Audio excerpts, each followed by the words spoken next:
కార్తీక దీపం కాంతిమయ దైవ స్వరూపం.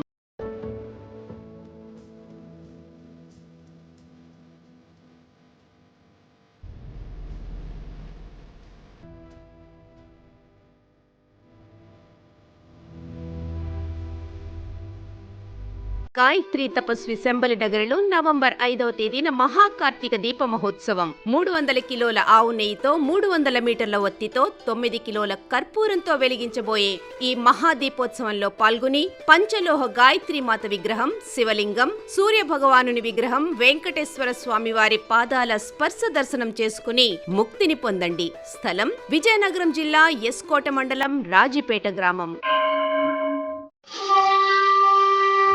కార్తీక దీపం కాంతిమయ దైవ స్వరూపం.